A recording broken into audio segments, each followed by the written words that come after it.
into voter identification with picture and proof of citizenship in order to vote.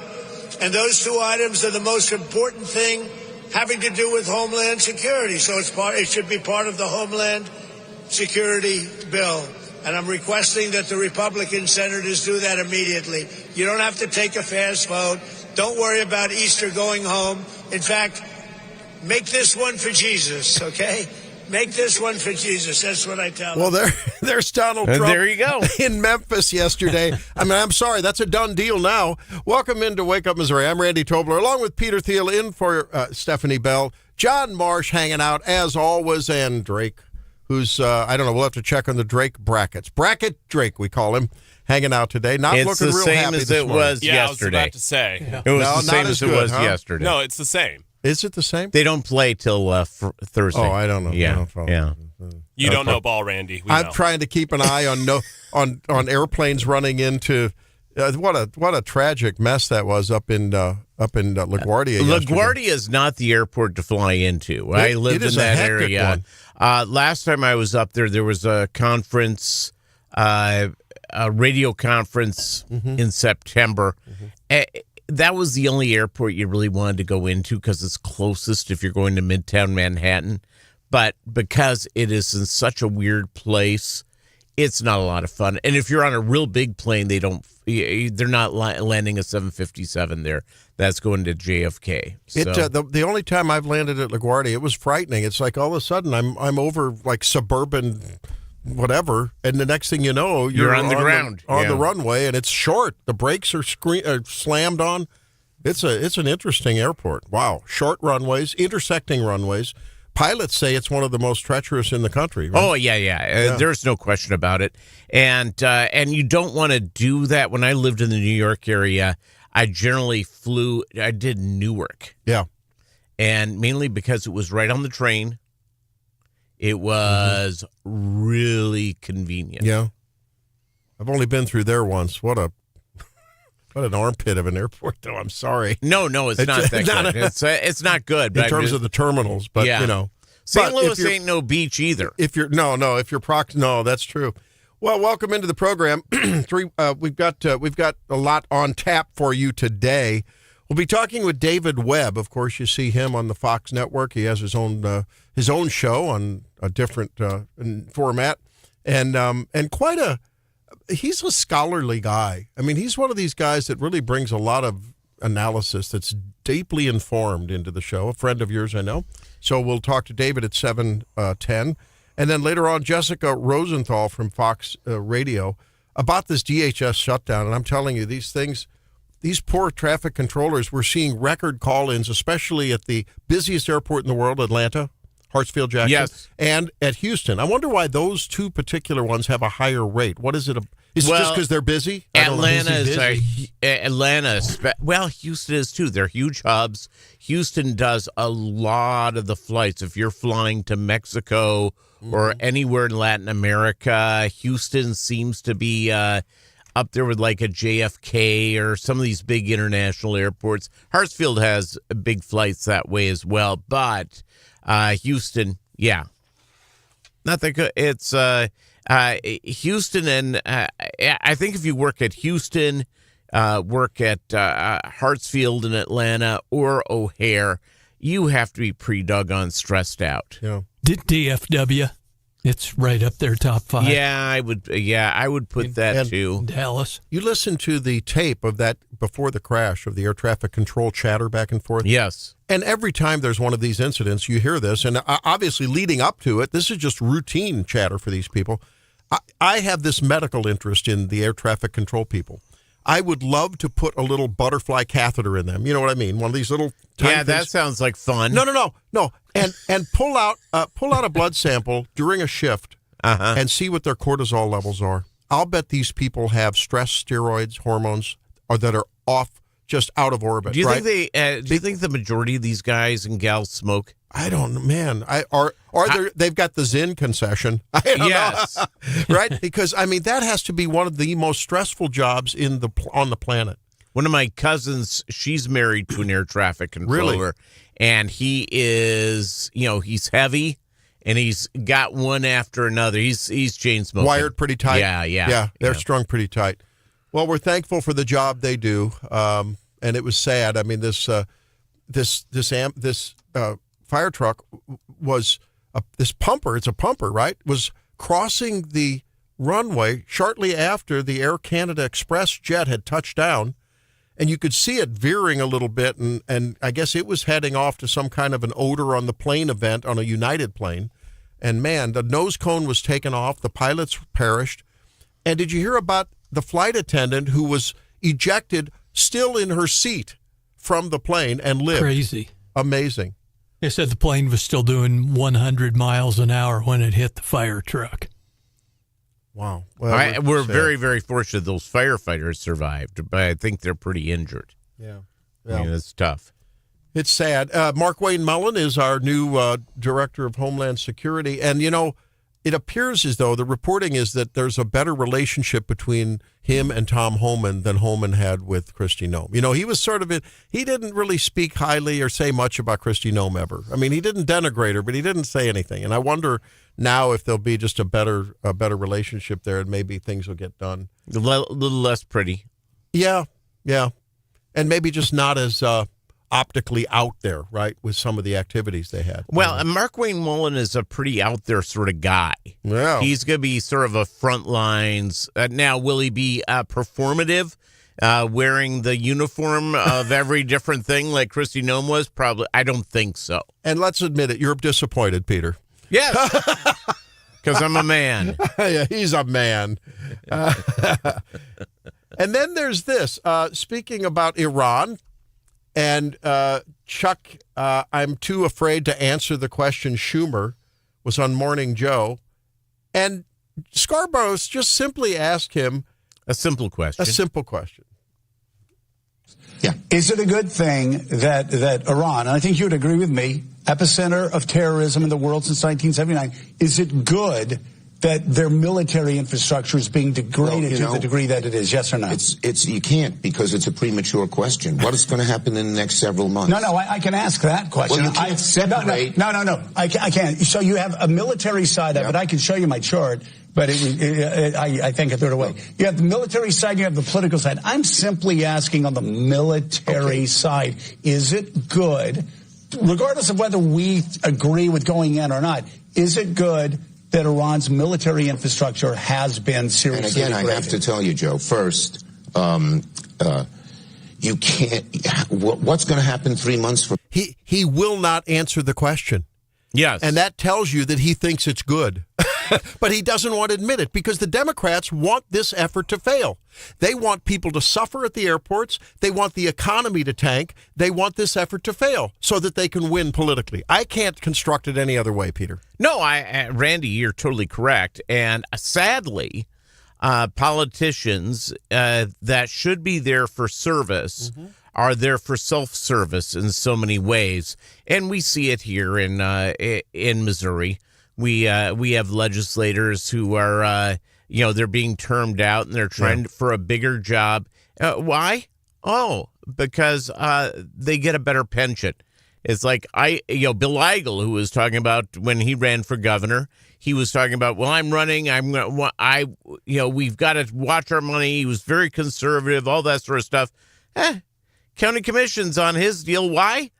Because it pays a lot more, and the pension is huge. Yeah, and we saw that in the 24 cycle, where there were a lot of guys running for various statewide offices, and nothing got done, right? I mean, it was very difficult in that session in the General Assembly. Now, speaking of money, Peter. Yes. Maybe, just maybe, it's not too late for you to put on your football pads, put on your helmet, and become a tight end for the Kansas City Chiefs, because Travis Kelce has signed a 3-year extension.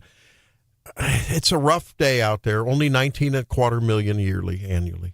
Poor guy. It's a tough time. Trust me, if he was not, I will say this about Travis Kelce, who obviously I'm a huge fan of. Yeah, me too. And it seems like a great guy. I think the Chiefs were forced to do this because of the lack of popularity dealing with Taylor Swift fans. Really? And all that sort of stuff. Yes, I think they had to. Drake, I good agree. move or bad move I mean, with an extension? I think it's a bad move. Travis Kelce's not getting younger, and he's burdened on the cap. So, I mean, Do you they agree have a lot with bigger Peter problem. that it's a have to kind of a thing? no. Because They he's could a cut him legend, today, he's an and I think icon? the Chiefs would be fine. Yeah. No, the Chiefs will be fine. I just think that they're getting all that attention because of the Taylor Swift stuff. Yeah. They have the best ratings of all the NFL teams. Yeah. There's a lot of reasons why the Chiefs were kind of forced into doing this. A lot of times NFL teams with an aging player like this that's past their time, they'll cut them and then renegotiate with them for a lower amount of money. Well, they're giving Travis Kelce a lot of money. They're giving him like $50 million. yeah. My God, that's And for a guy who's 37 years old. yeah. And he's been very reliable, a strong performer. But there's one thing in life, Randy, Yes. that's undefeated. Yes. What is that? Time. Time. Yes. Tick, tick, tick. Just asked Aaron Rodgers if you don't believe that. The clock doesn't Hey, stop Aaron Rodgers ticking. made whoa, John. Uh-oh. Aaron Rodgers made the playoffs. I don't want to hear it about Aaron Rodgers. Okay. He made it under Mike Tomlin. I don't want to Here we hear go. it. Here we go. Okay, Chuck Norris couldn't beat time. That's true. So time is undefeated, everybody. No, but Travis you still got, especially as the season rolled on, you got the impression when the chips were down, you could count on Travis to be open and there, and usually catching the ball.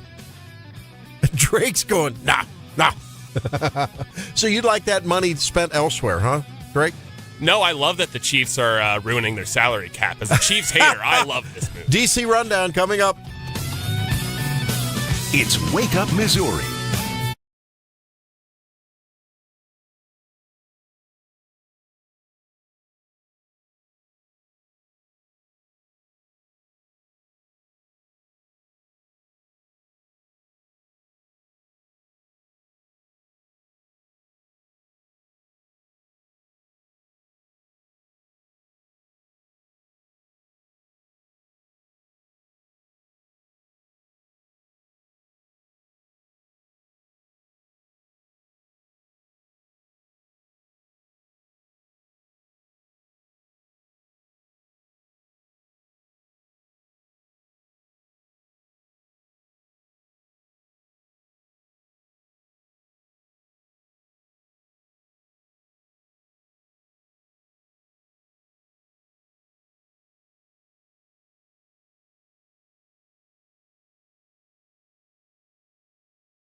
Since Donald Trump and Republicans came back into power last January.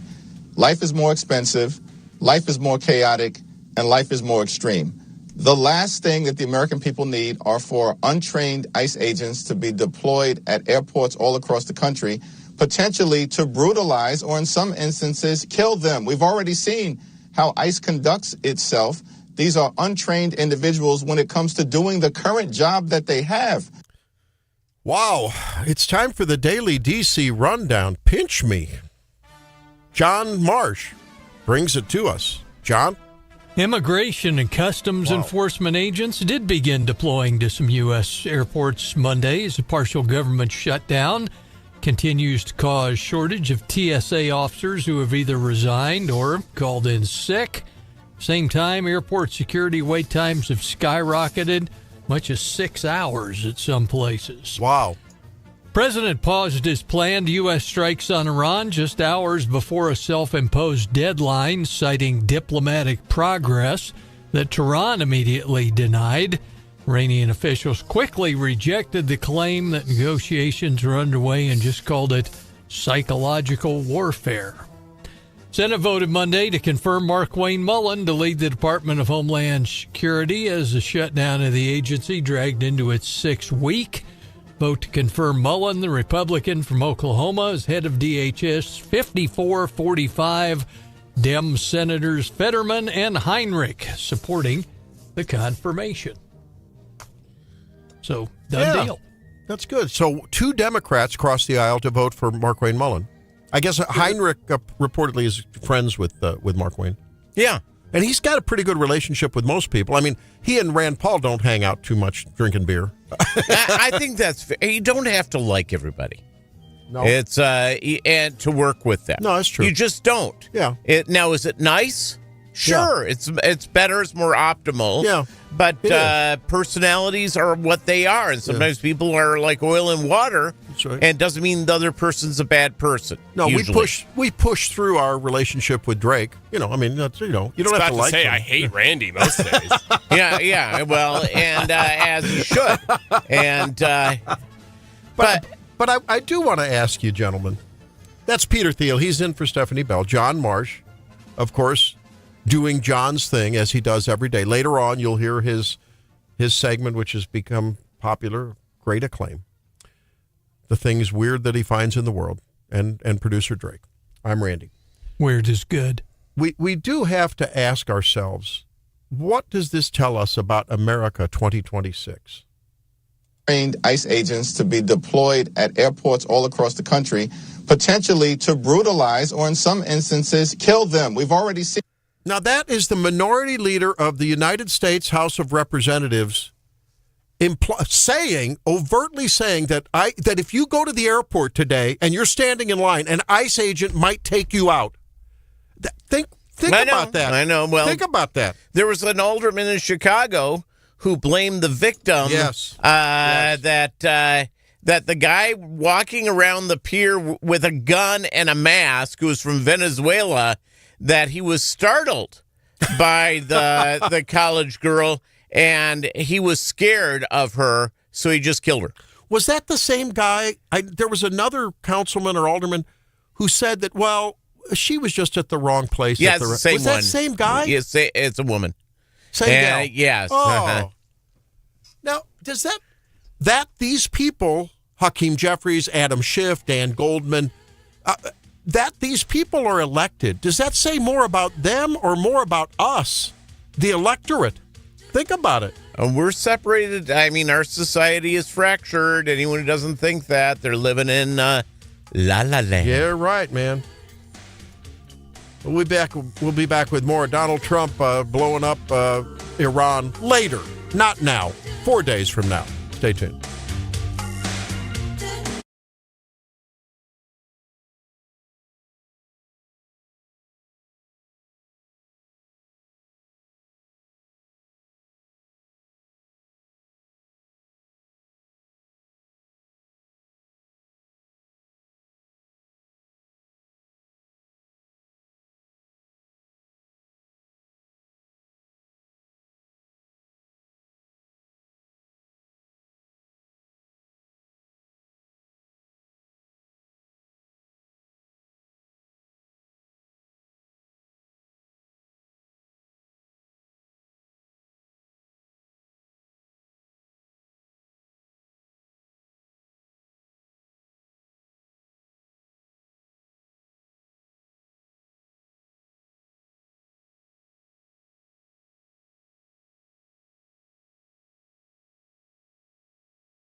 tomorrow morning sometime, their time, we were expected to blow up their largest electric generating plants that cost over $10 billion to build. It's a very good one. There was no dearth of money. And one shot, it's gone. It collapses. Why would they want that? So they called. I didn't call. They called. They want to make a deal.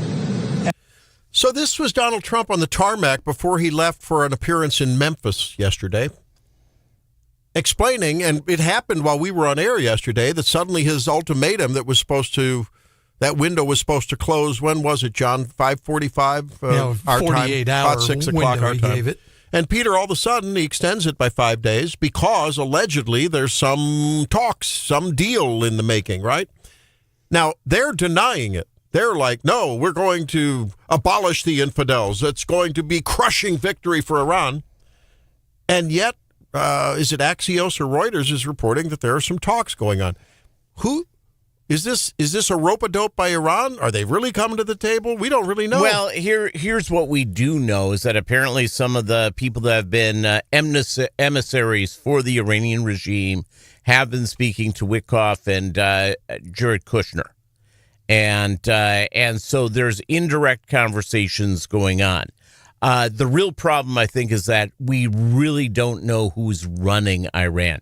It's the gay Ayatollah has not been seen since. Who's probably either semi-conscious or unconscious, right? We don't know. No one knows. It's believed he was injured.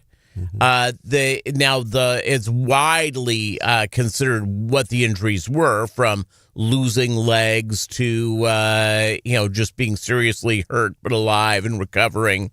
We don't know. We just don't. It's Mossad probably does, but we don't. Yeah, and I think even the most ardent supporters of Donald Trump and this effort and his general, the Don Roe doctrine, if you will, are still wondering, oh man, like so many presidents before him, is he going to succumb to the lies of Iran? I don't think so. I just don't believe this president is going to do that. And it's kind of funny is that this second presidency of Donald Trump is like most presidents' second term on steroids. Because he went and did the big economics moves. He's done that. Generally in the second term, presidents are just sort of riding out their economic policies, and they try to become immortal by some foreign policy victory. And Trump seems to be on steroids on everything. Being honest, and if a Democrat is honest with you, the Iranians should have been taken out 47 years ago. Yeah, you're right. And you're right. And Republicans and Democrats have been playing patty cake with the mullahs for almost 50 years. They deserved to go. And Donald Trump, in one swipe, has done more in the world for women's rights and gay rights than any president ever. Mm-hmm. That's true.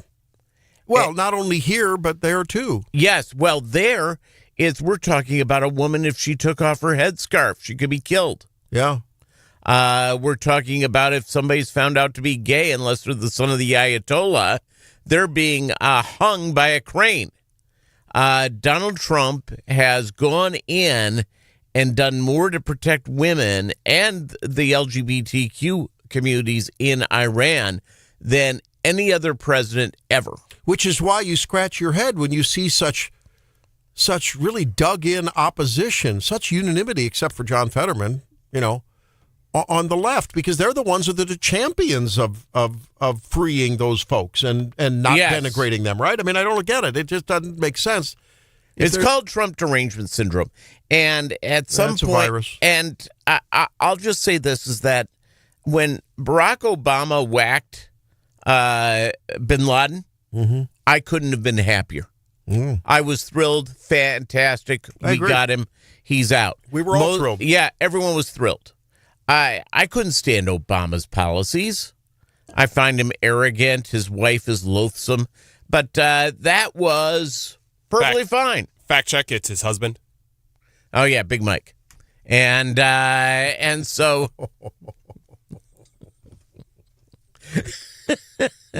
That's Peter Thiel in for Stephanie Bell, producer Drake. What about it? Randy, are you going on like air and saying that Obama's wife, quote unquote, isn't actually a guy? Is that what you're saying? No, I'm saying it's his wife. Oh, well. Too much CNN for you, Randy. Yes, it's I'll just say this is that when Democrats have done great things, I've been more than happy to cheer for them. I always want the country to do well. The problem has become is that the Democrats have morphed into basically communist light, and it's not a good thing. We're looking at policies in some of our bigger cities. We now have Governor Kathy Hochul of New York begging rich people to come back because all of a sudden they go, uh-oh, our tax base is taking off. Well, and that, by the way, changes their entire commentary because Democrats forever saying, well, the rich don't pay any taxes. Okay, if the rich ain't paying taxes, why is she begging? That's right. Speaking of American cities and their plight, down, down, down they go with crime and litter, homeless littering the streets with their excrement and other paraphernalia. Did you hear about Tucker Carlson really extolling cities in other places in the world, particularly the Middle East? He said, I traveled to the Middle East a lot. He was doing an interview with The Economist. And he's getting a lot of heat because he said, you walk around an American city, people aren't proud to live in their city. You walk around, it smells, it's dirty, there's crime, there's everything. He says you walk around the UAE or Dubai or any of those places, and he says I spent time there, he said. Those people walk around, they're proud of their city, they walk around free, there's not crime, they're not being, harassed, they're not being shot. Well, and boy, he caught hell for it, but it's true. Yeah, there's a lot of truth to that, and it's not necessarily wonderful that our cities in the United States are such a nightmare. Last time I checked, they're not led by red mayors. Correct. I will tell you something is that I have a dog. And my dog goes with me to all three. Is at KWTO a lot. Is at KWOS and at the Eagle quite a bit. And I go and take my dog for walks. So many people do not pick up after their dogs. Mm-hmm. I always have a bulge in my pants, and you know what it is? It's a plastic bag. Oh, I didn't think you were going there, Peter. It's a plastic bag because I pick up after my dog. For you single ladies out there, our number is 573-874-9390. He has a bulge in his pants. Oh, my God. The dog who is very happy about Mark Wayne Mullen, too. Did Peter really say that? Yes, it's from the plastic bags. Oh. Yeah, I said that. Oh. I said that. Woo. Yeah. Plastic bags. The show took a southern turn there really quickly. No, it was perfectly. It was called because I pick up after my dog. No, you do. And the idea here is that we, as even a smaller town, Missouri, we do not take as much pride as we should in our neighborhoods. We do not pick up litter. We do not pick up stuff. And they go, well, it's not my job. I didn't do it. Well, it's your neighborhood. Perhaps you should. We talked about that yesterday. When you're in a public place, let's say a lobby of a building, or you're going to a meeting at a conference room, and you see a gum wrapper, or you see, do you tend to pick it up, or do you walk past it? Depends. For instance, if I see something in the office. If it's a depends, I don't pick it up. Okay. Oh, no. Well, that's good news. Is that if I'm here at the office and I see stuff, I'll pick it up. Right. Me too. It's in my neighborhood. Sometimes I will. Yeah. Sometimes I'll pick it up. Sometimes I won't. I really enjoy. I see people walking in our neighborhood who actually they take one of those picker-upper things, and that's what they walk with, and they will just go around. If they see something that's blown across the road or whatever, they'll pick it up. Really cool. It's very nice. No, it's called being a good neighbor and being a part of trying to go through that. And one of the things I think that we have lost is being a part of the team. It's called civil behavior. Yeah. And our politicians are not always setting the best example when they allege that an ICE agent at the airport's going to kill you. I mean, Hakeem Jeffries, you should be ashamed of yourself. That's pretty low. That's just over the top. Matt, welcome into Wake Up Missouri. You're on the air. Yeah, I was in kind of what Tucker said. I lived in 3 major cities around the world, and I've been to 15 countries. I can kind of confirm what Tucker said as far as the cleanliness. For the most part, other major cities are fairly clean, at least in the major tourist areas. I will say that Tucker Carlson's probably not going to the suburbs, these big areas. But as far as safety goes, 100% correct. I walked around a lot of major cities in Europe and in Asia and never felt once in danger.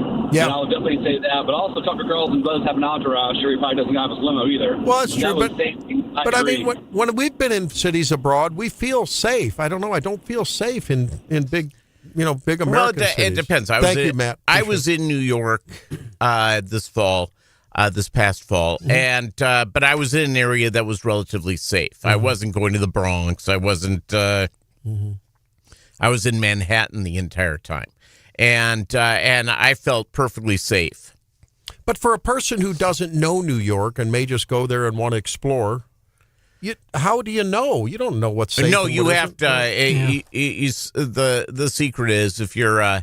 My rule is you go to a place, even if it's a bad area. If there's a lot of people on the street walking around, you're probably okay. Probably okay. Yeah, it's no one's going to be robbing you. But if all of a sudden you're not in a great neighborhood and you're walking down that street alone, good luck. Well, you know what Tucker didn't mention, and he said, I've been to the Middle East plenty and been to the major capitals. Well, UAE, Dubai, Riyadh, and Saudi Arabia, to be homeless is against the law. They'll lock you up. Well, and isn't it in Singapore where if you get caned if you spit on the sidewalk or if you throw there's places where they mean business about behavior in public places. And would you want to cane a litterer? Only if it was Drake. Okay. Yeah. We'll be back. Oh, if you love, I've got a 1 + 1 = 3. Ladies, listen up for Make Missouri Healthy Again. It's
There's some interesting information as we continue to follow the evolution of the American experience, and it's a growing and vast one. Many of you either are on or know someone who's on one of these so-called GLP-1s. So GLP-1 was Wegovy, Ozempic, same thing, one for diabetes, one for weight loss. Then there's the GLP-1/GLPs. That's Zepbound, so the second generation. Now, there's a third one in development. Does it make people better as human beings? If they feel better because they're lighter, it may. Okay. You never know. All I right. think we witness a lot of people feeling so much better, and it becomes a jump start for a lifestyle change that we hope is sustainable. I mean, we'll have to see how that all works out. Nonetheless, so many of you either are or know someone who is on these GLP-1s. Well, in an early study, this is an observational study. So this is like asking people about what they're on and, what's going on. They looked at 120 postmenopausal women that were treated with Zepbound. Okay. That's the weight loss version of Mounjaro, which is the diabetic version of tirzepatide, for about a year, but up to 18 months. And they looked at women who were both on the tirzepatide, the Zepbound, and HRT, hormone therapy, versus women that were just on the weight loss injection only. Guess what they found? This is fascinating. Guess what they found, Peter? The women on both the hormone therapy and the injection lost 35% more weight over that time period. Now, that we don't know whether it's maybe because they were on both, they were going to the gym more. Maybe they were drinking less, high fructose corn syrup soda. We don't know. But there seems to be some association between being on hormones in the menopause and taking these GLP-1s and maybe having a little more weight loss. So I'm sure that this will be studied more in a randomized way. But, we've heard under Dr. Oz and under Marty McHarry and under RFK, there's been a different transformation of how we think about hormone therapy, at least how the mainstream thinks. I've thought about hormone therapy favorably for 2 decades. Meanwhile, the mainstream and, many people saying, oh, it's harmful, it's going to kill you, women. Well, it's actually probably in the right way at the right time, a pretty good thing for you ladies. Yeah, and we've seen how hormone therapy with ketamines worked for Alejandra Ocasio-Cortez. Yeah. She's locked in on that, seems to be doing great. You're such a hater, Peter. AOC she's fine. She's fine. Come on. Well, what do you mean she's fine? What do you mean by fine? She's stupid, but her heart's in the right place. I genuinely believe that. There's a lot of Democrats that are like evil and they're just trying to make their pockets fatter. I think AOC is just plain old dumb and just. But you think she's hot, don't you? No. Come on. I don't. Come clean. I'm not attracted to. Oh, you don't find her attractive? I'm going to stop there. No, I think her heart's in a good place. I don't think she's evil like some of the other Democrats. I think she's just plain old stupid. She's a socialist. I just want everyone to be aware that this is, at a minimum, something that at least speaks to the potential validation of hormone therapy for those of you who may be frightened about it. Now, I am increasingly seeing patients who are being, I think, mis-hormone therapied. It's not being done in a nuanced way. I don't know why. There's this like hormone mania out there. And I think we're going to see the consequences of that. I'm already seeing that in my office. So if you go about it carefully, go about it nuanced, go about it in a personalized way, and don't overdo it because there are risks associated with it. That applies for you guys too. I'm seeing guys getting treated with testosterone with levels that are absolutely in the danger zone. I mean, 3 times the normal range, right? And we know that that's dangerous. I just want to caution you guys out there. Be careful about it.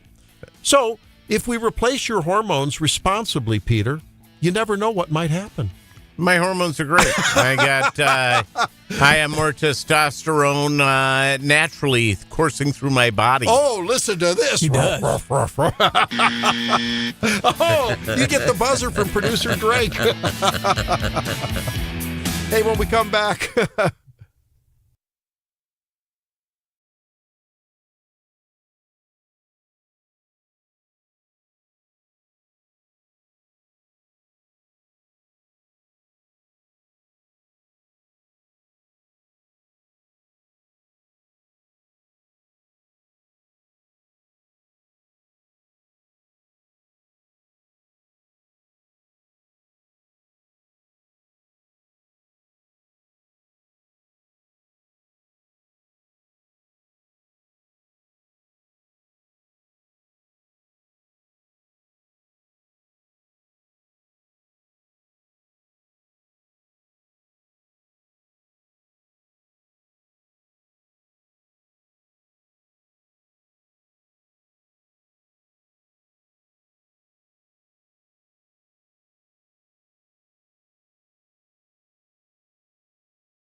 with Stephanie Bell. We were on a track under the prior administration of driving prices up permanently, European style. The Zimmer News Team. But ultimately, President Trump makes his own decisions. And do I respect them? Yes, I do. And now, introducing your host, Randy Tobler. So I'm tying Homeland Security into voter identification with picture and proof of citizenship in order to vote. And those two items are the most important thing having to do with Homeland Security. So it should be part of the Homeland Security bill. And I'm requesting that the Republican senators do that immediately. You don't have to take a fast vote. Don't worry about Easter going home. In fact, make this one for Jesus, okay? Make this one for Jesus. Well, there was Donald Trump playing Pastor Trump in Memphis yesterday. Let's get this DHS thing tied to the Save America Act and get her done, he said. Let's see what David Webb says. You see him on Fox News, and he joins us now on Wake Up Missouri, along with me, Randy Tobler, and Peter Thiel in for Stephanie Bell and John Marsh. David, welcome into the program. Not much to talk about, is there, brother? We have to turn him on. How we're going to get through this segment. But there's plenty to talk about with a president who's playing, I don't know, I mean, are we in the Star Trek world of three-dimensional chess with the Democrats, keeping them on their heels? Yeah. I love, first of all, folks, the guy's got a sense of humor, but he uses it in a way to say, pay attention to the key issues. And the Save America Act is a butterfly effect that we need in this country. We need clarity and clean and fair elections. We need integrity in it so we make the right decisions and the right people make those decisions. So he's keeping the Democrats on their heels.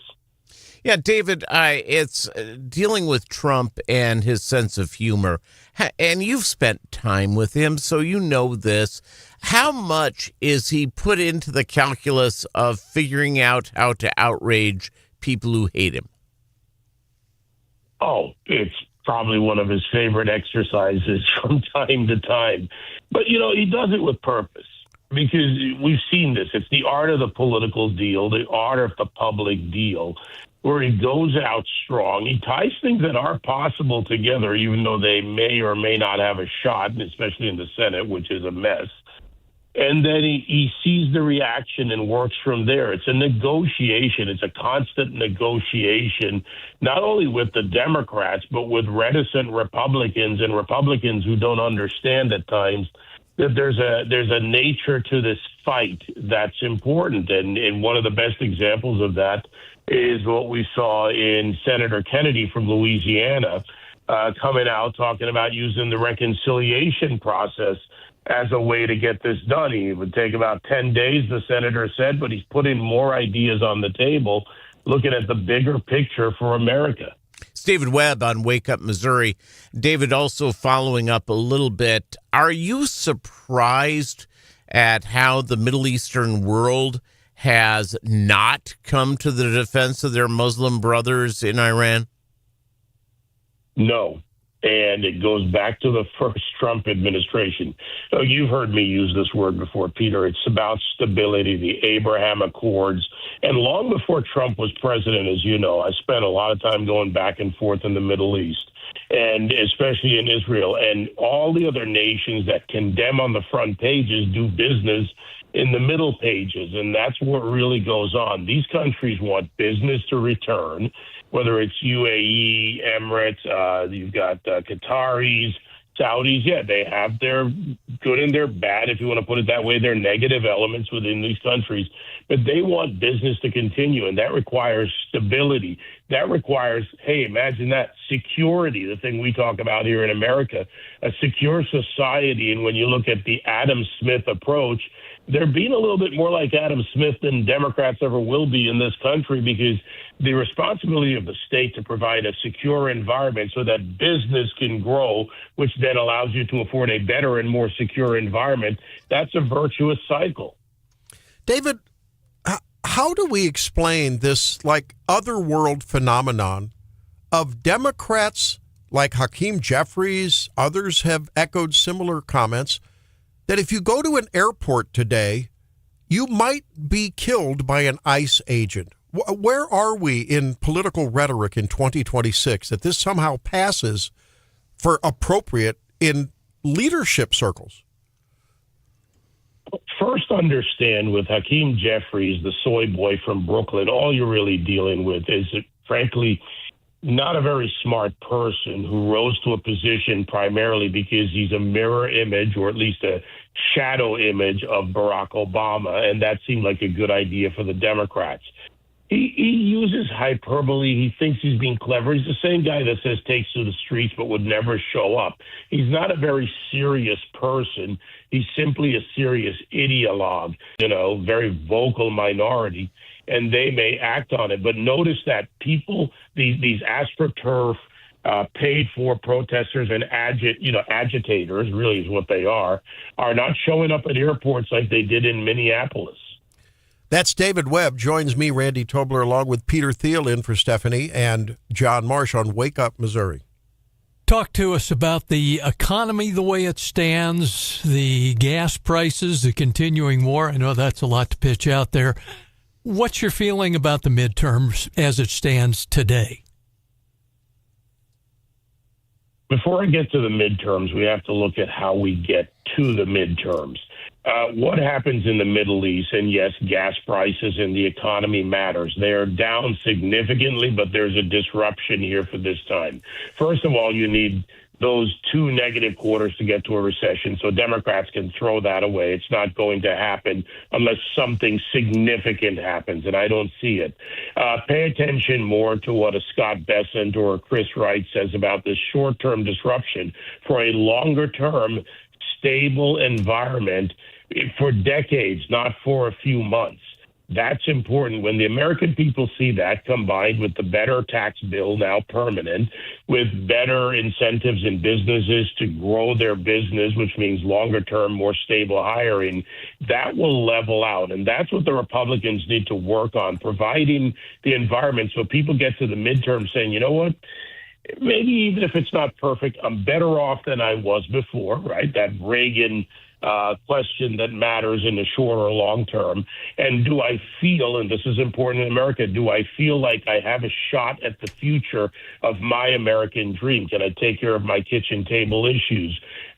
Look, gas prices will come down. Why? Because this is bigger than the Straits of Hormuz. And look at the global actions being taken in this coalition with the SPR releases, which is a longer-term play, but also the fact that we are a net exporter. Venezuelan crude is coming into the picture. West Texas Intermediate has not gone. It's back down in the 90s.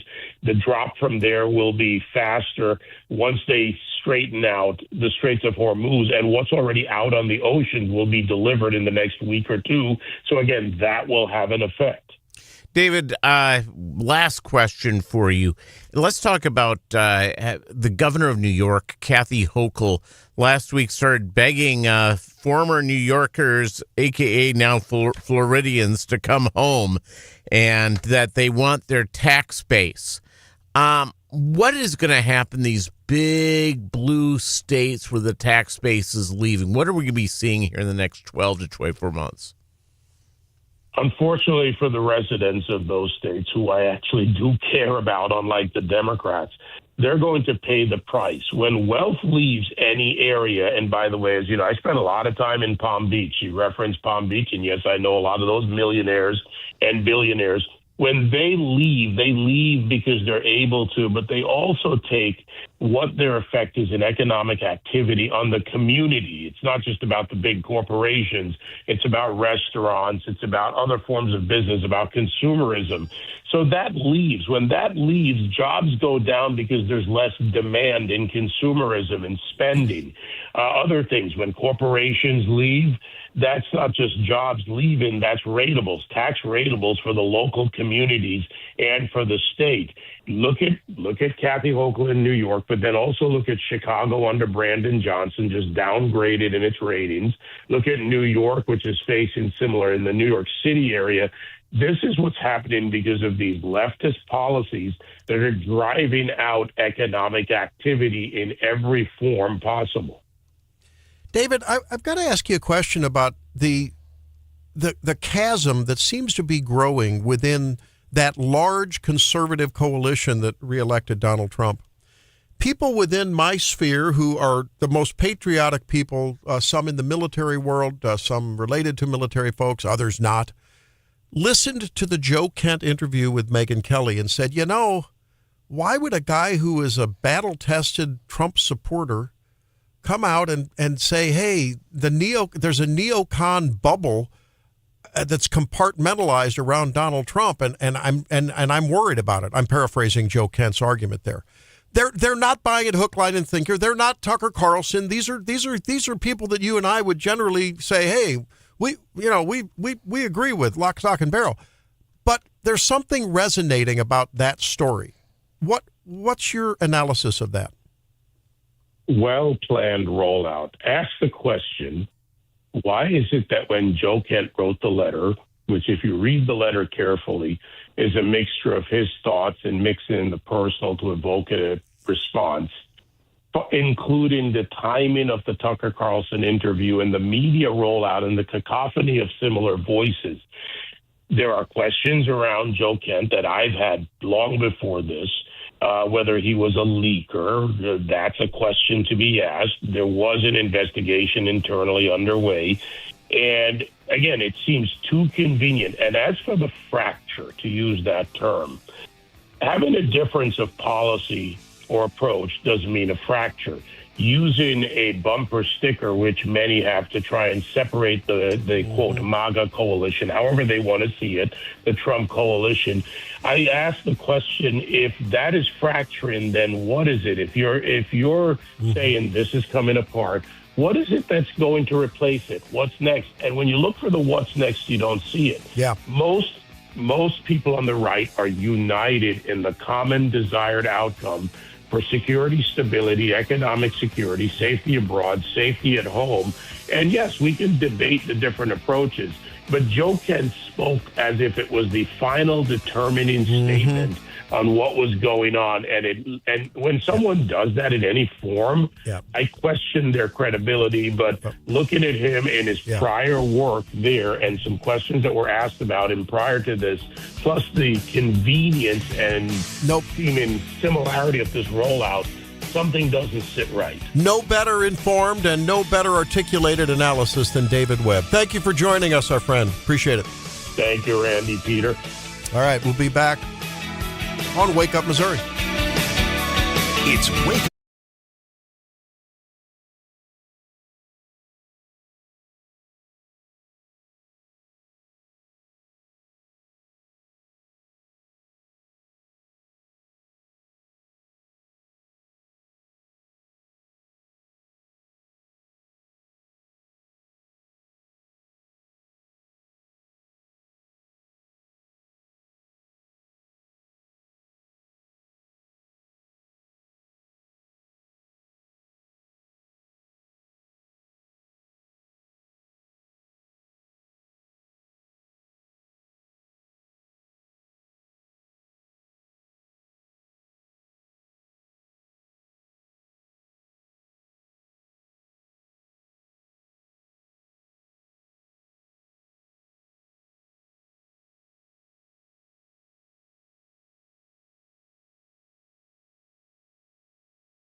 Welcome back into Wake Up Missouri.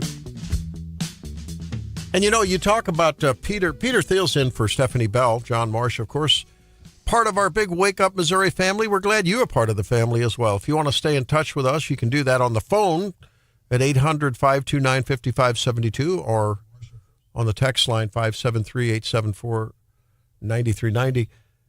Peter, is there something wrong with when the wife of a governor is a highly influential and well-paid lobbyist? You don't think there might be some conflicts of interest there just now and then? Yeah, the wife of Gavin Newsom is a lobbyist to Gavin Newsom, and she also doesn't like the Christians.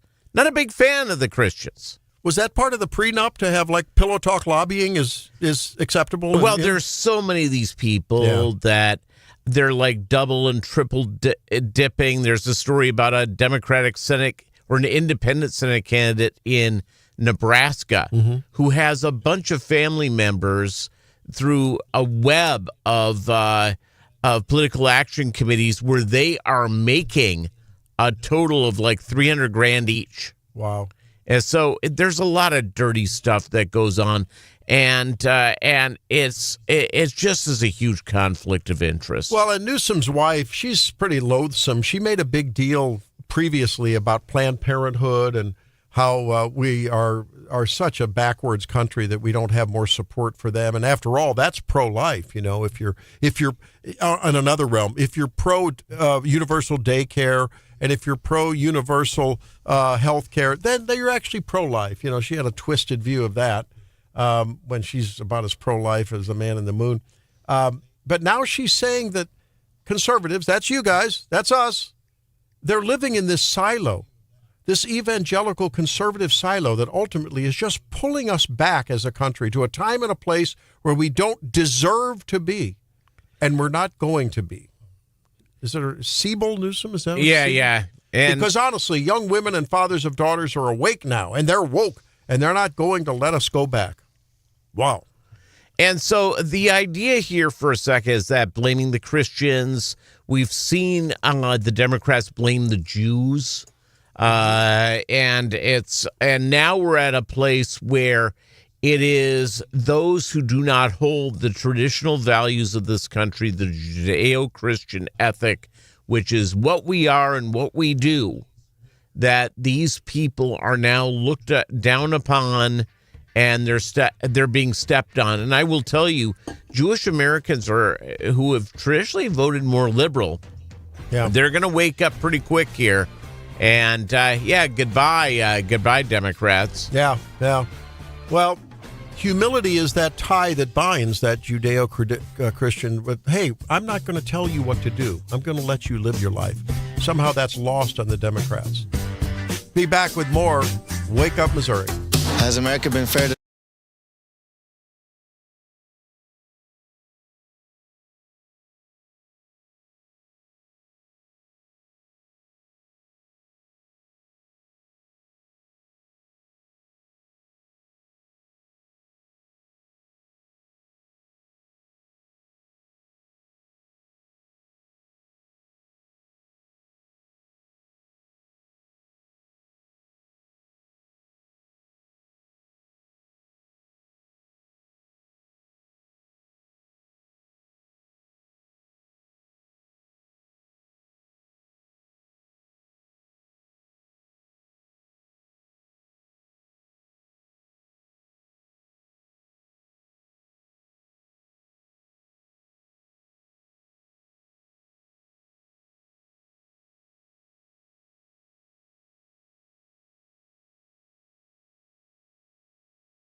There's a very important issue in front of the Supreme Court. We're going to talk about it a little bit this segment, and I want everyone's opinion on this because there are a couple of interesting arguments about this, and that is Election Day ballots, when they're received and when they're counted. Federal law versus 17 states with a different notion of that. And there were arguments the other day in the Supreme Court. I'm Randy Tobler, and Stephanie's out today, but Peter Thiel holding forth for Stephanie, along with John Marsh and Drake Whitman. Now, our number is 573-874-9390 for text. If you call us with your thoughts on this, 800-529-5572. So during the pandemic in 2020, Mississippi, like so many states, passed a law that a mail-in ballot that is postmarked by Election Day could be counted up to 5 days after that. Yeah, a lot of states did that. And I guess at first blush, you could say, well, that sort of makes sense. I made the effort to get my vote in, and I could consider that cast. Well, and I do have a question about how this looks. It says, okay, if it's dated on the election day, if your office or you have a Pitney Bowes machine that automatically puts on the stamp, technically, you can adjust the date for that. Or you could pre-load a bunch of stamps, have them ready to go. Pre-postmark them. Uh-huh. I mean, there's a lot of different things that can go wrong. So with this grace period for actually counting the vote, as long as it's, big air finger quotes, cast or, postmarked. Yes. The whole issue, though, is about federal law, which says that basically to cast a vote means, according to the RNC and its allies, casting the vote means it has to be in the hands of and counted on or before Election Day, right? So with that as the backdrop, and the defenders of the Mississippi and the grace period, and this would apply to 17 states, they're saying, well, wait a minute. The election, quote, refers only to the day voters cast their ballots, the moment of the final choice, and dictionary definitions at the time of the Constitution. Receipt and counting have always occurred afterward and are not part of the election itself. That's what Mississippi's arguing. And the RNC is saying, no, it has to be counted by that day. You can't count it after that. Here's what Sam Alito said yesterday. I thought it was the closest thing to a mic drop, a little moment that I've heard in a while. We have lots of phrases that involve two words, the second of which is day.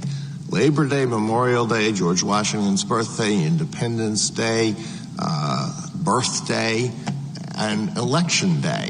And they're all particular days. So if we start with that, if I have nothing more to look at than the phrase Election Day, I think this is the day in which everything is going to take place, or almost everything. And then we have 3 points in time, 1844, 1872, 1914. So he's basically saying, pretty simple, day applying to election means it needs to be finished. It is done on that day, not 5 days later. It's done.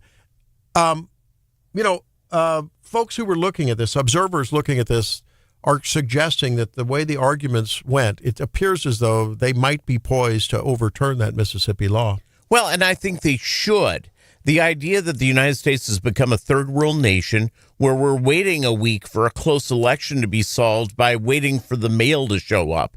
Also in the news recently is that the U.S. Postal Service is going to need a big payoff to keep operating. How many billion are they in the hole? It's just a lot. It's astronomical.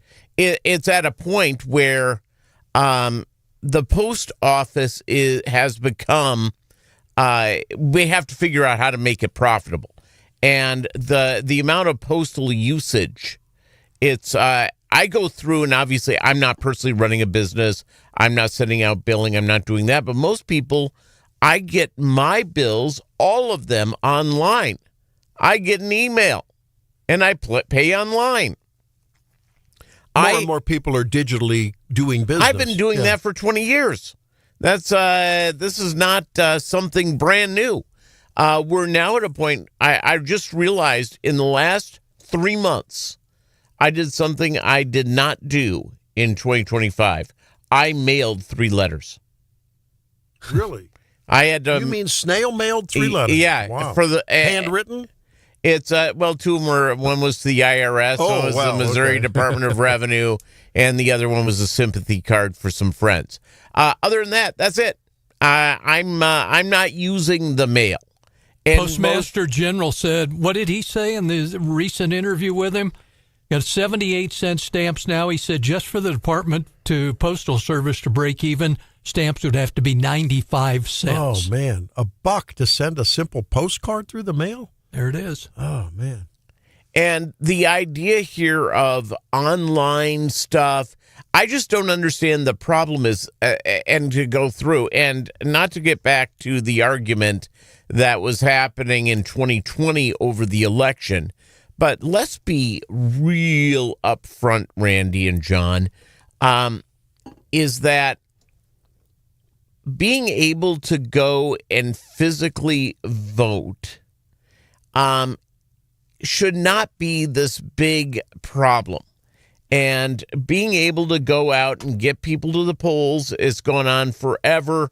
I just think it's not a problem. The other concern that I have is that in many places around this country, including Missouri, the election supervisors it's an elected position.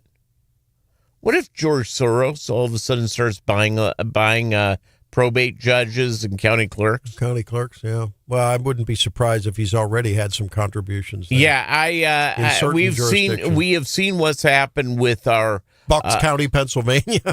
Well, we saw what has happened with our county prosecutors in Missouri and throughout the country, where all of a sudden you get a Soros district attorney in. Kim Gardner in St. Louis. And all of a sudden, they're not following the laws. They're not following the rules. And that's my big worry. Yeah, I don't disagree with you. Now, Jack makes an interesting comment. You were talking about the Pitney Bowes machine. He says yes. Easily traceable and a federal crime is the Pitney Bowes manipulation. Newer models apparently don't allow backdating. I know the older ones, though, did. Well, yeah, but what's to keep it from somebody running the stamp on 3 days before the election? Yeah, that's true. Yeah.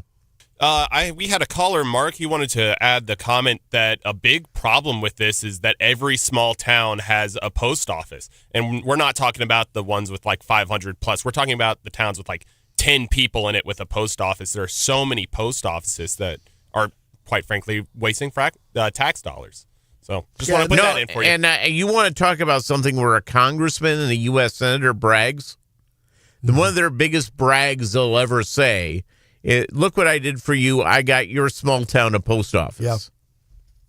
I thought that for a while, the scuttlebutt was that the post office doing some of that last leg of a UPS or a FedEx or one of those other shippers doing that Amazon delivery. That last leg for a while, I thought was going to be a bit of a lifeline. Apparently, it isn't. Well, no, Amazon stopped using it. Yeah, right. That's what I mean. And FedEx and UPS, I don't think ever used them as the last leg. So it was just Amazon. Yeah, unless it's like a real small town. Well, if you have any like knowledge of this, and if you're maybe involved in one of these small postal facilities that's threatened, let us know what you're hearing. Of course, you can use a different name and muffle your voice so that no one hears you. But we'd like to know. Man or woman, just call yourself Wanda. There you go. 800-529-5572.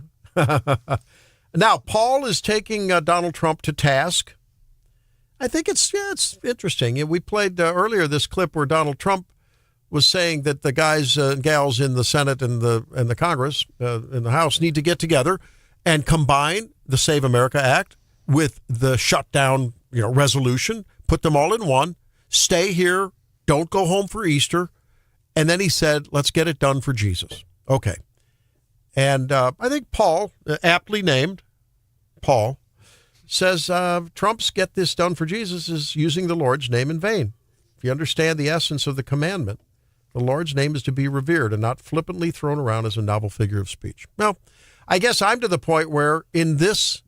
Actually, if you look at the Jewish definition of that, that's not what it is. The Jewish definition is using the Lord's name for your personal benefit. Yeah. So if you do something purely to make more money, and you use the Lord's name as a way to self-promote and also manipulate. Yeah. That's where, that's where that is didn't brought up in the traditional Jewish sense. If we have any Hebrew scholars, let's affirm or not, Peter. Believe me. But I'm at a point where, look, any time that I can hear in it a quasi-reasonable way for the right purpose, the Lord, God Almighty, brought into the American conversation in this increasingly secular and de-faithed society, I guess I'm okay with it, but, that's just me. Of course, you can argue that, Paul, but I think I'm just happy to see the word Jesus mentioned by any of our political leaders, in what is a positive way. It's like, let's get it done. Let's do the right thing. Chris, what say you? I should have said do it for the Gipper, or whatever that saying was. You were talking about the post office and all that. I got to correct you guys. The post office is still delivering mass quantities of Amazon. Okay, Amazon. Oh, they are. Okay. Yeah, and it is killing them. I mean, talk to the carriers; they just hate it. And then they have they do a bunch of contractors to bring it. It's late and it's not there. They bring it 2 days at once. And I think that's primarily in your smaller towns. For instance, I get Amazon quite a bit. It's only from the Amazon truck. But is it there to? But from looking at it another way, I mean, right up here in Columbia, they show up in just massive amounts of pallets of Amazon and so on. But everybody's doing it. FedEx drops. The ground people, they drop stuff at the post office every day to get delivered. UPS still drops stuff at the post office every day. While it means they have to work and Sundays and so forth, but in a way, could you look at it as perhaps a revenue stream that'll help support their job by supporting the post office? No? Well, if they would share it with the carriers, that's been part of the problem. I got it. No, I hear you. That's the usual story. It all goes to the boys sitting within the white collars with the... behind the desk. Yeah, got it. And they're kind of getting kooky on their rates and stuff. I just to save money, shipped one FedEx ground yesterday. It's a shared post. The post office is going to deliver it in Wisconsin when it gets there. Okay, and thanks. it's way cheaper than the post office. Go figure. Thanks. Got to run, Chris. Thank you. All right, when we come back, John, what's happening? One bank robber asks his hesitant partner, "What's the holdup?" Be back with John in a moment. It's Wake Up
except for this.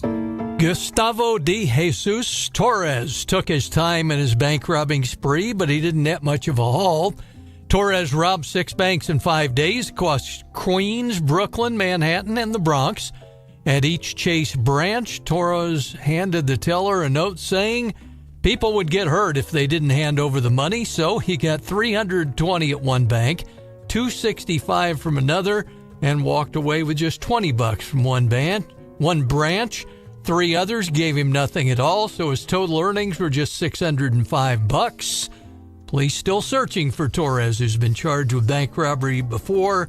But not to be outdone, our own 71-year-old Basil Kiles, arrested last month for that armed robbery at First Mid Bank and Trust in downtown Columbia. He's accused of robbing banks since the 1970s. Well, I think that, he has a hobby. It's a pastime for That's him. what you call a career criminal. Yeah, there you go. Generally speaking, you can give somebody a mulligan for making the mistake and, serving their time. They robbed the bank, they got picked up, they served their time. But you keep doing it, and you're not getting away. There's a certain amateurism there that it's like an insanity deal. Yeah. Practice makes perfect, I guess. Not for him. I want to play golf with that judge that keeps handing out those mulligans. I need a mulligan twice on every hole. Yes. Again, it's like people make mistakes in their lives and they straighten it all out and all that. And I'm not saying go rob a bank, or I'm not saying anything like that. Yeah, but you're the 71-year-old who got picked up for robbing a bank again. There's a time you have to say, I'm not good at that. That's Peter Thiel. In for Stephanie, I'm Randy Tobler, John Marsh, and Drake Whitman. Who was that guy they called on the East Coast, Peter, was like the Friday night bank robber, and he robbed like 50 or 60 banks and just kept going for it. Yeah, it's and again, it's just it's if you're a criminal, you're going to get caught at some point. I have a solution, though. Okay. I think we need to make the welfare system more generous, so people don't have to rob the bank. What do you say? Man, more taxes, more redistribution, more EBT cards, more free housing, more free health care. I mean, come on, that'd solve it, guys. That is Peter's the best looking clip. at me like I got a third eye. Randy, that clip has to go in the hotkey. I don't even have a choice on this one. Yeah, it's Peter looked at me like, "What are you smoking, dude?" Yeah, that's right. It's we're going to call the drug test people here. No, obviously, Tobler. I have my tongue in my cheek, but I think that makes the point. The fact that there is so much criminality in pursuit of money for people, right? Doesn't that really make the point that the welfare system is a failure? It's an abject failure. I think for some of these people, though, it's also a thrill. It's sport? Yeah. And I don't know about this guy who's been robbing banks for 50 years and failing at it all the time. My thinking is that maybe it's hobby. Some people they make birdhouses or something like that. Okay, well, maybe that's an argument to do away with the public school system as we know it. If they're not teaching some better type of accountability, right? Yes, no. Where is the accountability in our system? It's not. Apparently, it's not happening at home, not happening at school. Now you're chronicling it's not happening in the courts. Well, where's the accountability? Right here. It's on Wake Up Missouri. It is Wake Up Missouri. We're going to talk with Jessica Rosenthal to ask her about these long and getting longer lines. Stay tuned. Oh, she's when?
We've obliterated the Navy. Just about everything there is to obliterate, including leadership.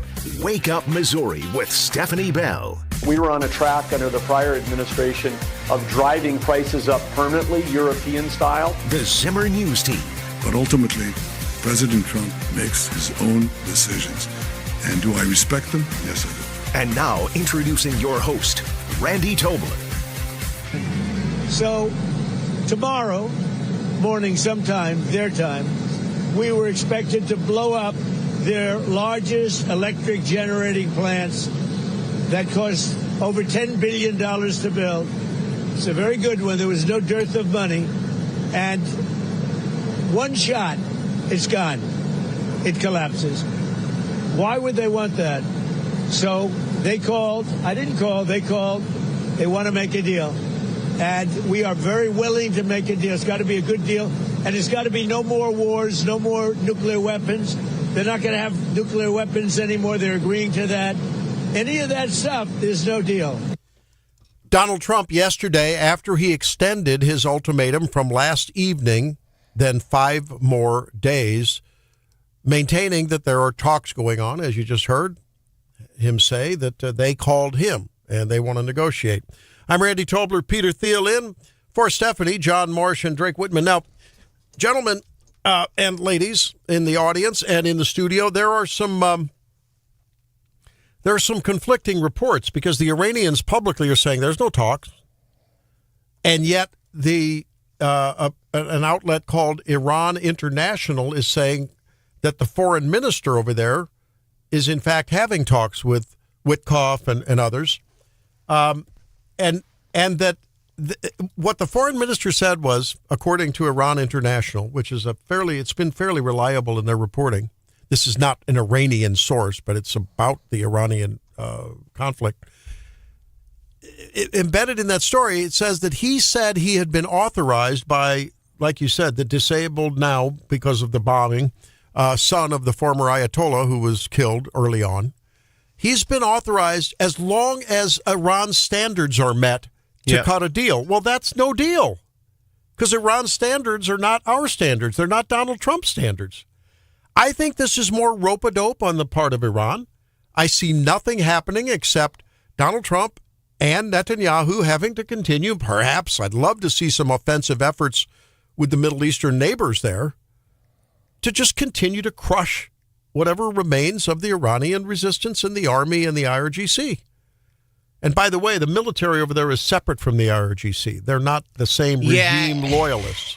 And again, the one thing I think that is going to be tough to sort of figure out, and why we certainly don't want regime change, we want things to go through there. I think there's been a lot of hope in the Trump administration that there would be a more moderate leader to step forward and take control who would automatically have respect of the military. Sort of what has been going on in Venezuela, where you have a guy that's high up in the government who's sort of taking everything over and in charge of everything, repeating what happened in Egypt.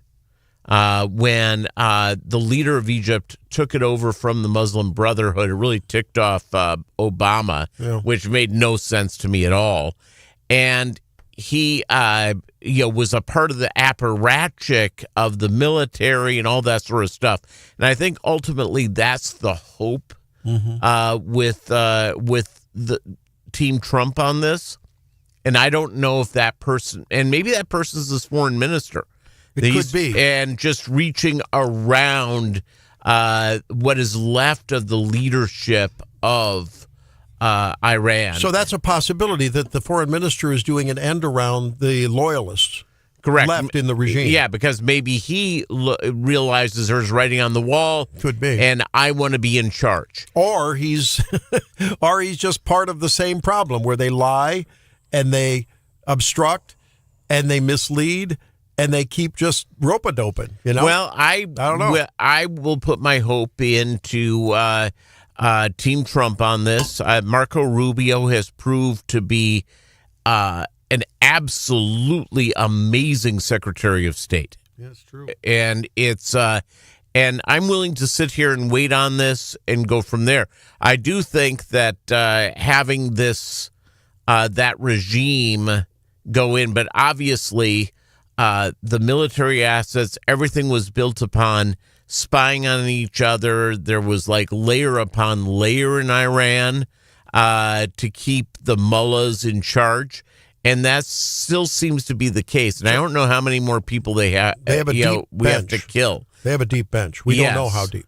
Correct. Right? I'm sure the idea is we know all the leaders in this, but we don't know about the people who I think that are stepping up to fill whatever void there is. And if they're following the Ayatollah's commands, this could be problematic. 573-874-9390. Now, Peter has just made the case for optimism. A better deal by a long shot absolutely has to be a unrecognizably better deal than Barack Obama did with the joint JCPOA, right, which was a disaster. Yes. But that's from Peter Thiel, who I happen to know personally drives a car that gets excellent mileage. So gas price isn't as big a deal to Peter Thiel. Maybe. Well, I don't drive a vehicle like you that gets gallons per mile. Oh, how many 5 gallons per mile you drive in your thing? I get 15 gallons to the mile. Yeah, I mean it's just Randy pulls up in his gas guzzler, and I'm just going. You really need something that big, Tobler? What's the problem here? Now there was the day. You know how a dad will do anything for his kids. So there was the day when... Sometimes you have to say no. There was a day when daughter Sammy decided she wanted to ride horses. Then we get the horse trailer. Got to have something to pull the horse trailer. Now we don't have the horse. I don't have the horse trailer, but I got the truck. All right. Maybe I should put it on Marketplace. I don't know. Well, at any rate, I mean, let's ask the question. How many of you still have, and how long will you have the patience at the pump to continue to invest in this effort? That's the only way that we can put it. That's what the administration has said. Let's just have the patience to just suffer some short-term pain for the long-term gain of our national security. We want things solved immediately. And unfortunately, we're not a sitcom. These are very, very difficult things to pull off. I ultimately think that this is going to be a great move. But is it a simple thing that you can... tie a bow on and all that sort of stuff in, 48 hours. Sadly, that's not how this works. That's not how life is. This isn't Stratego, right? Yes. Yeah, it's not Battleship, Well, the question is, as we've asked before, what happens in the midterms and we're at $5 a gallon? Yeah. Well, and that's the crapshoot that Trump has thrown. And I think the realization with Team Trump is that he realizes that Republicans will be probably in a minority, sadly, in next year. Let's get it done now. And let's take care of business. I think you're right. And look, I think to his credit, and he has said it as well. Look, I didn't, politically, this is not a very good move. Look at the reality of it. He's taken a hit, but he says it's doing the right thing. He said that last week or week before, and he's right. I can't disagree with him there. I think he's absolutely right. I've been absolutely in favor of finally doing what too many presidents have not done. They have kicked the can down the road. And just look at the number of countries in that neighborhood and now increasingly around the world that are signing on to this effort and supporting it in one way or another. There was a strong contingent back in 1980, what was it, 2? Mm-hmm. When they bombed the Marine barracks in Beirut. There was a big call from the far right for Reagan to go after Iran then. Yep. And I guess he was preoccupied with, with the Soviet Union, right? He would have ended up dealing with two things. He built up the military, but who knows? Just come off the Iran hostage crisis a couple of years before. That's true. Let's see what Matt has to say. Welcome into Wake Up Missouri. Good morning. Thanks for taking my call. A couple of quick questions, or more of a statement. I'm actually an Amazon delivery driver, I'm an independent contractor. Well, thank you for that. Appreciate it. So you delivered some stuff to me the other day. Did a great job, you people. You do great work. Appreciate. Yeah. Well, I mean, I literally work 7 days a week, but as an independent contractor through Amazon Flex, the gas prices are killing me. I mean, they're $3.49. Sometimes I love going out to Boonville to deliver because the gas prices are cheaper. But I guess my question is, and I'm prior service, but if we've taken out all these naval and air defenses and missiles and all this kind of fun stuff, how do they still have control of the Strait of Hormuz? Because they control Karg Island. Yeah, well, and the other thing that has been a part of it as well is that there are these small, quick boats. They've been throwing out mines. It's a narrow enough thing that doesn't take a lot for a choke point, from what I've read and understand. So I guess that's that's the frustrating part here. Matt, let me ask you a question about your job. You're an Amazon delivery guy, and you said the gas prices are killing you. Do you mean on your personal bill, or isn't Amazon paying for your fuel? No, as an Amazon Flex driver, we're private contractors. So you're like an Uber driver. 75 of us a day. Oh, like I do my morning shift from 6 a.m. to 10. Then I go back and I drive from 1 o'clock to 4, and then I do a night shift from 5 o'clock till 10 o'clock at night. So you're a 1099 guy. I'm a 1099 in my own personal vehicle. Wow. Okay, so like an independent trucker, right, who's doing the same. Okay, so let me ask you this. Jeff Bezos, last time I checked, isn't hurting. I don't think he's like on the welfare rolls. Why isn't he temporarily allowing, doing a little extra sweetener on the paycheck there? We haven't seen any kind of extra sweetener. I mean, a standard 4-hour shift this morning, for example, I get paid $110 for 4 hours.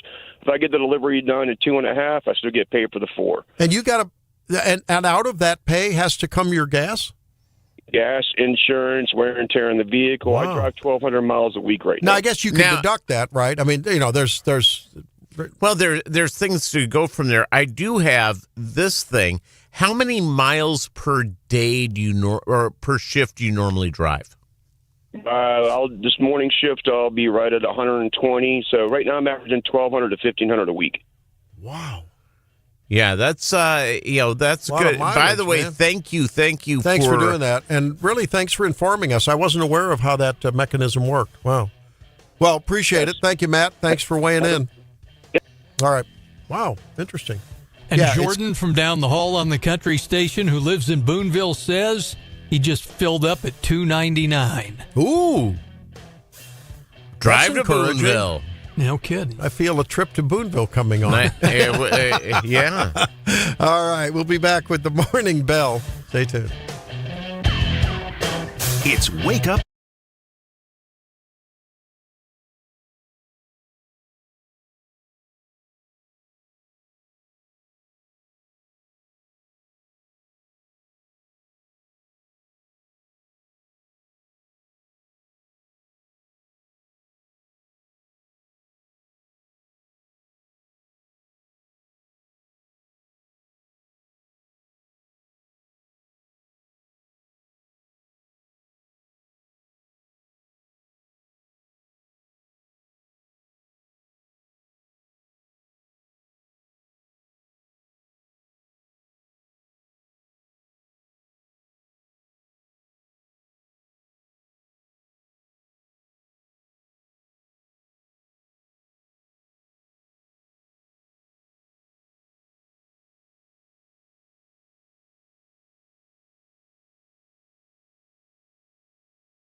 Stephanie's out. Peter's in for Stephanie.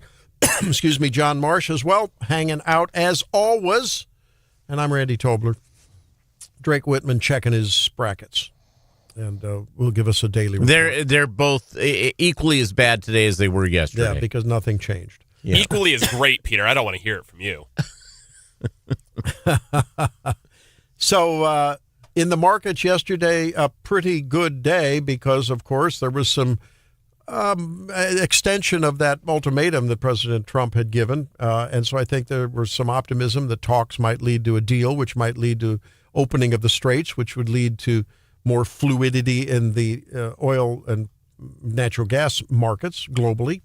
So the Dow Jones, the S&P, the NASDAQ are up well over 1%, all of them, and oil moderating a little bit. Today, however, Peter, not necessarily the same. In the pre-market trading, everything's down about 0.5% or more.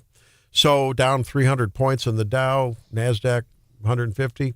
Oil, ticking up a little bit, but under 100. Isn't that funny? We're thankful that it's under 100, $92 on the market. So value. At least it's not these wild, 800-point swings that we've seen recently. So things pulling back a little bit. We'll see how it does when the market opens in about 3 minutes. Yeah, here's the other thing that's going on right now. Investors in the cattle industry, we're paying more and more for meat. Mm-hmm. They now have AI collars for the cows, apparently to keep track of the cows more specifically. And I think that's good.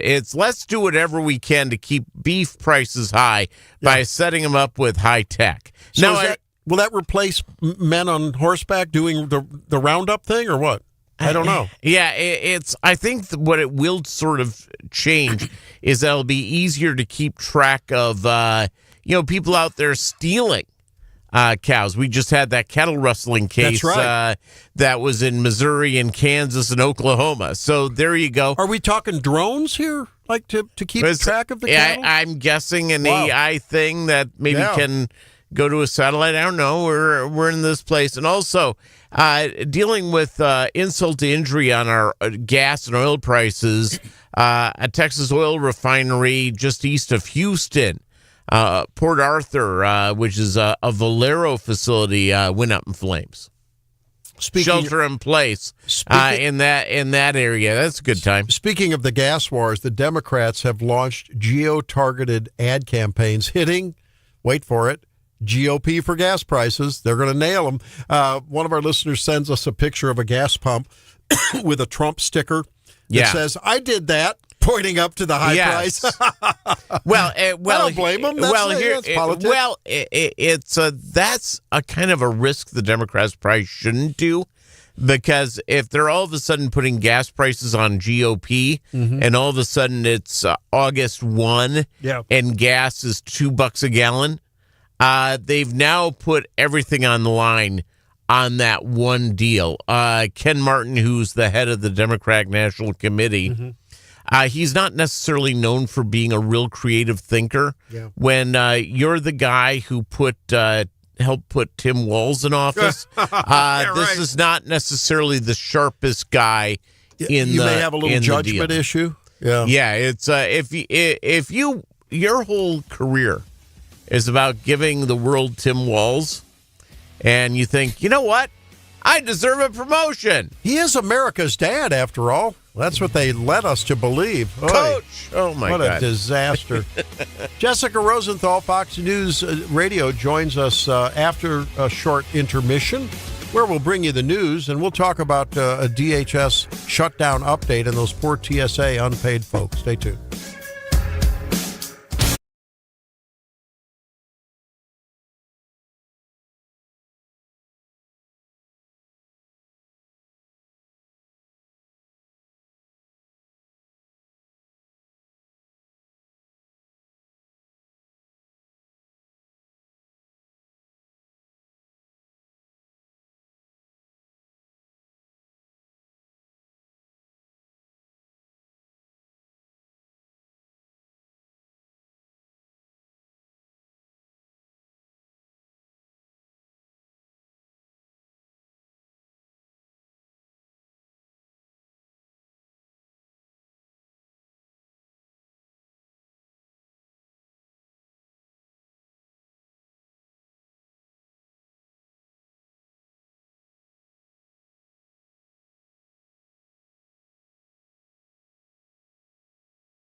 $100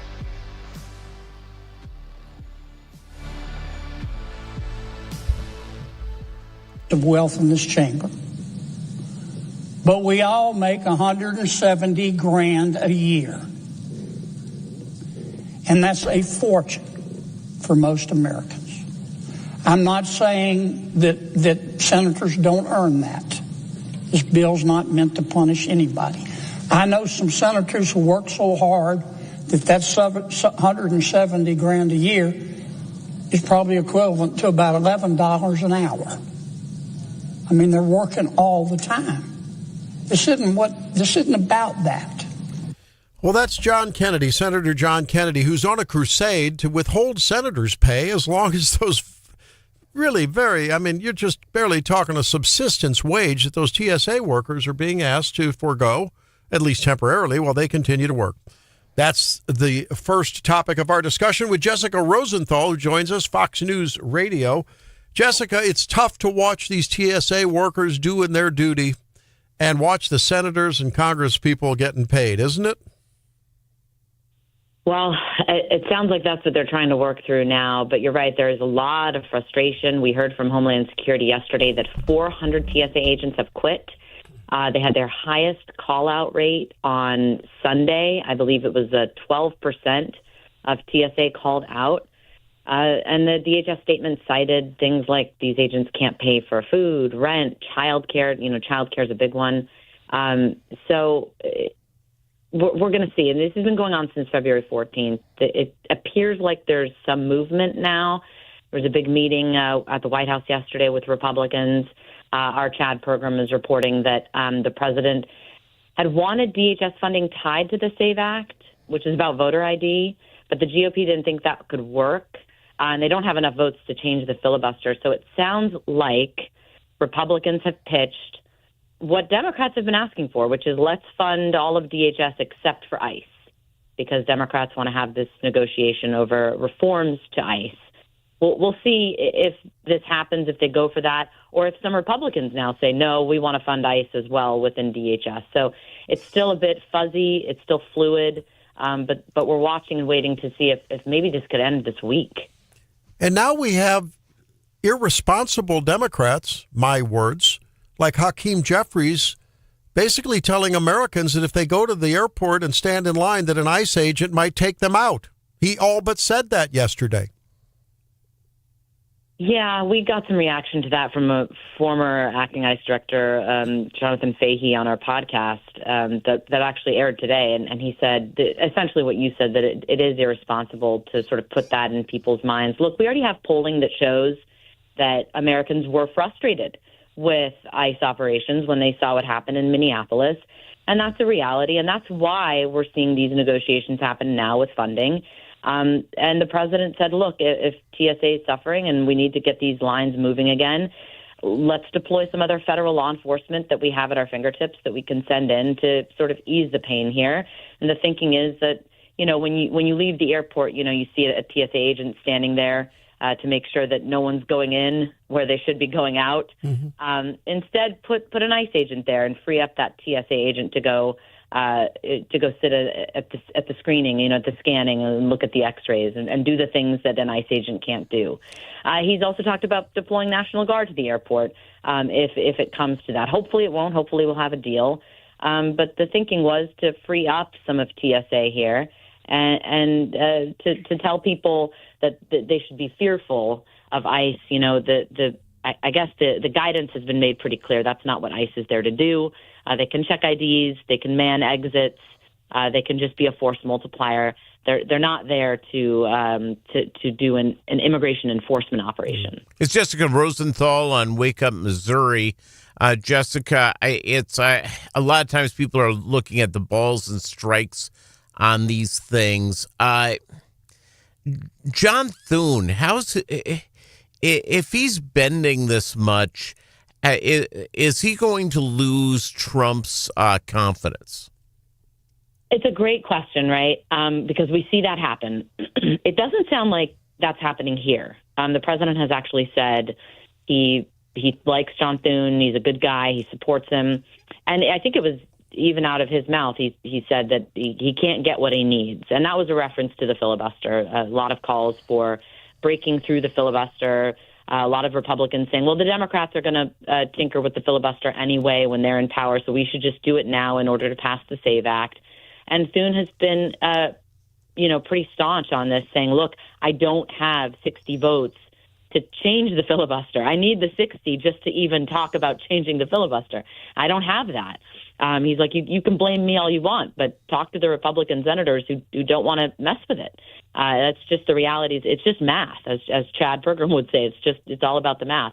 And Leader Thune can't really do anything about that. He can pressure, he can talk to everybody, he can try and wrangle as many votes as he can get.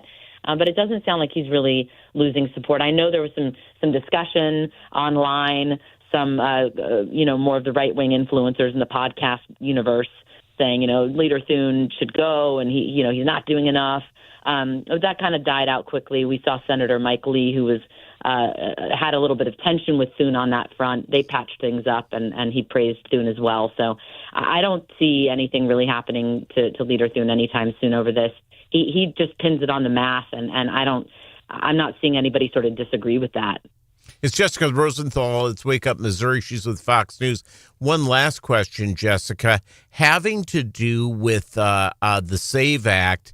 Is now being reported that there are several Republicans who come from states that do the practices, some of the mail-in practices, some of the different things that are going on and that states are doing in their election stuff. They're all in favor of it, and they are not excited about voting for it. How does President Trump get this done, or is this one of these things that's never going to cross the finish line?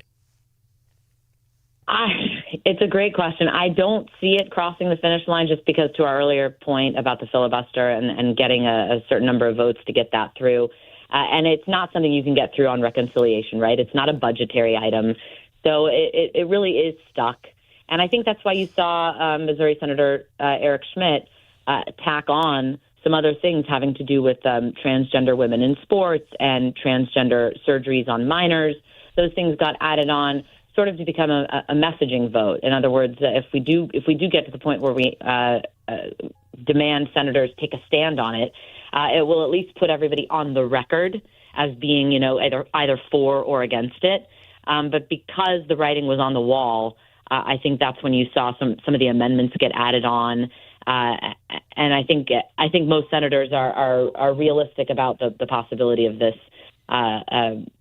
sort of just not moving through here. The votes just aren't there. Jessica, final question. Senator John Kennedy has been on this crusade, and it may be more of a symbolic one, to at least put the senator's pay in a holdover type of escrow account, just to try to show some solidarity with the TSA people and some empathy for them. But yet it's had unanimity and opposition from Democrats, and there's been Rand Paul objects to it. Some have made constitutional arguments. The language of the Constitution says they shall receive a compensation, and they can't change their pay midterm. But they've worked around this before. What do you think about the optics of this, Democrats versus people like John Kennedy? I mean, it's a great talking point, and it's a great debate, right? Because it kind of gets to the emotional heart of the matter. If you're not going to pay the people who you are supposed to be funding as members of Congress, then what about your pay? It's a totally fair question. I think what we might see more success with is ending this notion of shutdowns altogether. There are plenty of senators who actually have packages and different legislative proposals that just say, look, this is insane. We need to stop having these shutdowns. This shouldn't happen. I think one of the proposals is let's just have a 2-week extension period. Anytime we can't come to an agreement, just have a 2-week extension of whatever the funding level was already set at, and we'll move from there. I know there are agencies that have problems with that. The military hates CRs. They hate operating off of temporary funding measures. It doesn't work for them at all. Mm-hmm. And so there will be different fights and different debates to be had over that. But I think we might see more success with people just saying these shutdowns need to end. You can't operate a government and a budget and a life You can't fund people Yeah. with these constant threats of shutdowns. Well, I think Americans are watching this theater and getting tired of themselves being made pawns by virtue of the long lines at TSA, and a lot of empathy for the TSA employees, no matter what side of the aisle folks are on. Rational reporting of an insane situation. That's what Jessica Rosenthal does so very well. And we thank you for doing that for us today on Wake Up Missouri, Jessica. Thank you. Thank you. It is an insane situation. This has now become normal, just rolling shutdowns. Yeah, for political gain. And again, it's just the Republicans, probably one of their biggest failures is not getting a budget done. I just don't understand why that one long shutdown happened last year, why they didn't get everything done. And it was in the House. Yeah. It was Speaker Johnson's bailiwick, and they just sat at home. Yeah. He didn't keep them in D.C., and he should have, and to get that done when the shutdown was happening. Well, we hear so much in this modern era of how nasty everything is on Capitol Hill. Think back to Reagan and Newt Gingrich. I mean, they were far apart, but boy, in his later years, Gingrich sang Reagan's praises, and these guys worked to get things done. Yeah, you're thinking of Newt and Clinton, not Reagan. Yeah, and it's amazing. Right. Yeah, how Newt, with the Contract for America, really dragged Bill Clinton kicking and screaming to triangulate and take credit for what really the Republicans in the Congress did, you know? Well, the presidency of the United States is a very strong bully pulpit. It's if Congress gets things done, the president frequently gets credit for good and blame for when it's bad. There it is. Is it fair? No. But that's just sort of the way it works. We as people, we like our congressperson and senator. All the polling says that. That person is uniquely popular. But generically, we hate them. That's right. Everybody's an idiot but us. Yeah. But the president ultimately gets the credit or the blame. Right. No matter Especially what. when you say Ronald Reagan and you mean Bill Clinton. Yes. Well, it's true. I mean, look, Trump was hamstrung with COVID, which he wasn't responsible for. And this AI thing is going to hamstring him a little bit, too, in terms of job loss. And Clinton, look at Clinton and the deficit. Yep. What happened there? Yeah, absolutely. He benefited from the internet boom. Back with a wrap-up and leftovers after this. It's Wake Up Missouri.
Well, if you're in the administration of one of our colleges, you may want to take note of this story out of the University of South Alabama.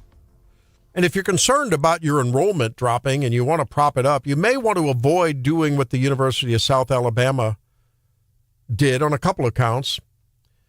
There was a Turning Point USA tabling event, as Turning Point USA does on college campuses. They have a table with people that are sort of, I would call them aspiring Charlie Kirks, right? And they sit there and basically... And there's a lot of organizations that do that from, a wide variety, and this is not an unusual activity. And they have conversations. Well, this assistant professor of mathematics and statistics, Joshua Loy, was harassing these students at a tabling event, a TPUSA event, in two separate instances. The first instance, he called them fascists and dog-ass grifters, and he came back and then acknowledged and celebrated that.